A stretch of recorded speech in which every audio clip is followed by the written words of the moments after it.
지구촌 뉴스 윤현아 리포터 연결되어 있습니다. 자, 윤현아 리포터 안녕하세요. 네, 안녕하세요. 네, 자, 지구촌 뉴스 오늘 첫 번째 소식은 뭔가요? 네, 먼저 북한 관련 소식입니다. 네. 이 북한이 어제 오전 10시 17분쯤 함경남도 신포 동쪽 해상에서 탄도미사일, 즉 SLBM으로 추정되는 미사일을 발사를 했는데요.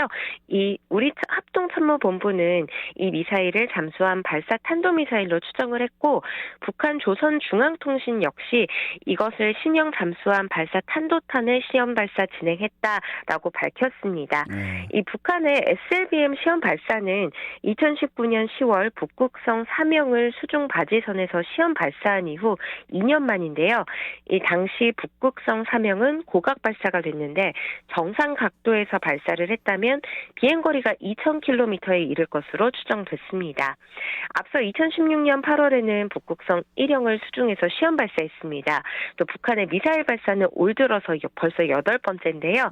올해 1월 8차 당대회에서 국방력 강화를 위한 5개년 계획을 발표한 이후 무기 개발에 속도를 내고 있다는 반응입니다. 여기에 각 나라의 반응이 계속 이어지고 있는데 먼저 중국은 관련국들의 자제와 대화를 재차 촉구를 했습니다. 왕원빈 중국 외교부 대변인은 이날 정례 브리핑에서 현재 한반도 형세가 결정적인 시기에 있다. 관련된 각국은 대국적으로 생각하며 자제를 유지하고 한반도 평화 안정 수호에 힘을 쏟아야 한다고 말했습니다. 또 왕 대변인은 북한의 미사일 발사 소식 외에도 근래 한반도 문제 관련국의 군사 동향이라고 언급을 했었는데요. 이렇게 얘기한 것은 지난달 한국이 SLBM의 잠수함 발사 시험에 성공한 것을 직접 겨냥한 것으로 보입니다.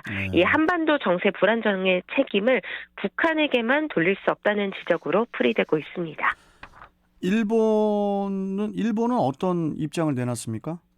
네, 일본 기시다 후미오 일본 총리는 19일 방문지인 후쿠시마에서 기자들에게 지난달 이후 북한이 연속적으로 미사일을 발사하고 있는 것은 매우 유감이라는 입장을 밝혔고요. 이 북한이 발사한 미사일에 의한 피해는 확인되지 않았다고 덧붙였습니다. 이 기시다 총리는 중의원 선거 공시일인 이날부터 오후 JR 센다이역에서 가두연설할 계획이었는데요. 북한의 미사일 발사로 일정을 변경하고 총리 관저로 돌아갔습니다. 이소자키 요시히코 일본 관방부 장관도 이날 정례 기자회견에서 북한이 탄도미사일을 발사했다면서 베이징 대사관 경로를 통해 북한에 항의했다라고 밝혔습니다. 미군 역시 북한의 단거리 탄도미사일 발사와 관련해서 불안정을 조성하는 행위라고 규탄하면서도 즉각적인 위협은 되지 않는다라고 평가를 했는데요. 미군 인도태평양 사령부는 현지 시간으로 19일 성명을 내고 북한이 탄도미사일을 발사했다는 사실을 인지했다면서 이 영내 동맹과 우방은 물론 한국, 일본과 긴밀히 논의하고 있다라고 밝혔습니다. 이어 미국은 이런 행위를 규탄하고 더는 이런 불안정을 조성하는 행위를 하지 말아야 한다고 북한에 촉구한다고 주장을 했습니다. 그러면서 미군은 이번 일이 미국과 동맹의 인명과 영토에 즉각적인 위협은 되지 않는다라고 평가했다면서 계속 상황을 주시할 것이라고 강조를 했습니다. 알겠습니다. 자, 다음 소식도 전해주시죠. 네, 다음은 미얀마 소식입니다. 미얀마 군사정부가 동남아시아 국가연합 아세안이 꺼내든 정상회의 배제 압박 카드에 결국 정치범들을 석방하기 시작했습니다. 로이터 통신은 19일 양곤의 인세인 교도소에서 수백 명의 정치범이 풀려났다고 현지 매체를 인용해서 보도를 했습니다. 이 석방된 정치범 중에는 가택연금 중인 아웅산 수치 국가고문의 대변인과 자가나라는 예명으로 활동하는 유명 코미디언 마웅뚜라가 포함됐습니다. 앞서 군정은 그제 국영TV를 통해 반군부 시위로 억류 구금 중인 5,600여 명을 석방한다고 발표를 했습니다. 이는 지난 16일 아세안이 오는 26일부터 28일까지 4일간 열리는 정상회의에 미얀마 군정의 지도자인 민아웅 흘라잉 총사령관을 참석을 불허한다고 발표한 데 따른 조치인데요. 이 아세안 10개 회원국 대표들은 지난 4월 24일 특별 정상회의에서 미얀마 사태의 평화로운 해결을 위해 즉각적인 폭력 중단 등 5개 조항에 합의를 한 바가 있습니다. 이 미얀마 사태의 평화적 해결을 위한 합의를 했음에도 불구하고 이 유혈 진압을 중단하지 않고 있는 군정에 대해 경고의 의미로 이 같은 결정을 내린 것으로 보입니다. 또 톰 앤드루스 유엔 특별보고관은 미얀마 군정의 이번 조치를 반기면서도 이 정치범들을 구금한 자체가 잔인무도했다면서 군정이 심정의 변화가 아닌 이 압박 때문에 정치범들을 석방했다고 지적을 했습니다. 이 한편 미얀마 인권단체인 정치범 지원협회에 따르면요, 이 군부 쿠데타 이후 지난 18일 기준으로 7,300여 명이 구금된 것으로 집계가 됐습니다. 자, 이런 가운데 이게 뭡니까? 미얀마의 반군부 인사의 우쿠렐레. 우쿠렐레가 경매에 나왔다고요? 네, 이 군부의 체포영장 집행을 피해서 도피 중인 미얀마의 한 음악인이 소장한 악기 우쿨렐레가 온라인 경매에서 사상 최고가에 낙찰된 것으로 알려졌습니다. 이 19일 현지 독립매체 깔로미디어에 따르면 지난 16일 $1,000, 그러니까 우리 돈으로 약 118만 원에 시작한 경매가는 다음 날 밤 무려 $27,500, 그러니까 우리 돈 약 3,265만 원에 최종 낙찰이 됐습니다.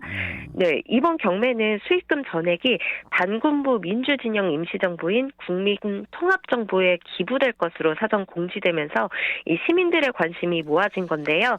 이 온라인 경매에 우쿨렐레를 내놓은 짜파욱은 지난 4월 반군부 활동을 한 혐의로 체포영장이 발부된 뒤 도피 중이고요.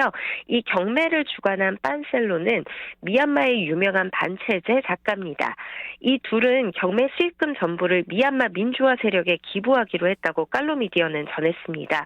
한편 이 깔로미디어에 따르면 지금까지 우쿨렐레 경매 최고가는 1930년대에 생산된 엘리자 우쿨렐레가 지난 2007년 낙찰될 당시 지금보다 $1,500 적은 $26,000로 알려져 있습니다. 알겠습니다. 자, 마지막 소식 전해주시죠. 네, 미국 신계주 가운데서 한국의 전통 의상인 한복의 날을 기념하는 첫 번째 주가 탄생을 했습니다. 미국 동부를 중심으로 한 청소년 단체인 재미 차세대 협의회는 뉴저지 주의회가 올해 10월 21일을 한국의 날로 기념하기로 하는 결의문을 채택했다고 전했습니다. 이 결의문은 뉴저지 상원 다수당인 민주당의 로레타 와인버그 원내대표와 하원의 고든 존슨, 또 벨러리 허틀 의원이 공동으로 제출을 했고요. 상하원이 합동 가결 절차를 거쳤습니다. 이 결의문에는 한복의 기원이 고조선 단군 시대까지 거슬러 올라가는 한민족의 전통 의상이라는 점이 명시됐습니다. 또 결의문에는 한복의 날인 10월 21일이 1996년 한국에서 처음 시작됐다는 사실과 함께 이 뉴저지주 테너플라이시가 이날을 한복의 날로 선포하고 기념행사를 개최한다는 사실도 언급이 됐습니다. 앞서 테너플라이와 클러스터를 비롯한 뉴저지 내 소도시에서 한복의 날이 제정이 됐는데 이 주 차원에서 한복의 날이 기념되는 것은 이번이 처음입니다. 미국 북동부 중심인 뉴욕주의 서쪽에 위치한 뉴저지주는 인구 기준으로는 900만 명 이상이 거주하는 대규모 지방자치단체인데요. 이 뉴저지 주의회가 한복의 날을 기념하기로 한 것은 이 한국계 주민들의 정치적 위상 변화를 반영한 것으로 보입니다. 알겠습니다. 자, 지구촌 뉴스 윤현아 리포터와 함께했고요. 자, 오늘 말씀 잘 들었습니다. 고맙습니다. 네, 감사합니다. 네. 자, 이제 통신